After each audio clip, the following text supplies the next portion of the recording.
Class 10 polynomial को factorise करने के लेकर यहाँ आपके लिए रामबाण ट्रिक। और देखिए ये ट्रिक मैंने 3 पार्ट्स में डिवाइड कर रखी है। आप सबसे पहले देखेंगे जो आपका क्वाड्रेटिक पॉलिनोमियल है उसमें आप उसको 3 केस में डिवाइड करिए, केस 1, केस 2, केस 3।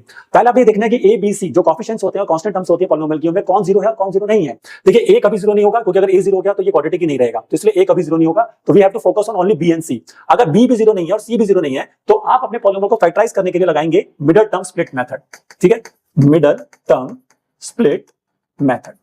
ठीक है, तो याद रखिए मिडल टर्म स्प्लिट मेथड तभी वर्क करेगा जब ए बी सी में से कोई जीरो नहीं होगा। लेकिन अगर आप केस 2 में आते हैं, जैसे कि अब इसमें आपका जो केस 1 में एक एग्जांपल देख लेते हैं, तो जैसे कि मान लीजिए अब ये क्वेश्चन है, तो इस क्वेश्चन को अगर आप मिडल टर्म स्प्लिट करेंगे तो आसानी से क्वेश्चन बन जाएगा, क्योंकि इसमें ए बी सी में कोई जीरो नहीं है। लेकिन अगर केस 2 की बात करें तो उसमें बी जीरो नहीं होगा, सी जीरो होगा, तो आपका पॉलिनोमियल कुछ इस तरह का दिखेगा। ये देखिए, अब ये पॉलिनोमियल अगर आप चले जाएं तो इसमें a4 है, b -8 है, c 0 है, कांस्टेंट टर्म नहीं है, तो यहां पर मिडल टर्म स्प्लिट नहीं लगाएंगे। यहां पर आप इसमें देखेंगे कि क्या कॉमन है, तो यहां पर आप जैसे देख सकते हैं 4x इसमें कॉमन आ रहा है, तो यहां पर आपका बचेगा x -2 और फिर दोनों फैक्टर को बारी बारी से जीरो से कंपेयर कर दीजिए और आपके दोनों जीरोस फाइंड हो जाएंगे। तो एक x 0 आ रहा है और एक x 2 आ रहा है। जब भी c 0 होगा, याद रखना जब भी c 0 होगा अल्फा की वैल्यू हमेशा 0 होगी, यानी कि एक 0 आपका हमेशा ही 0 आएगा।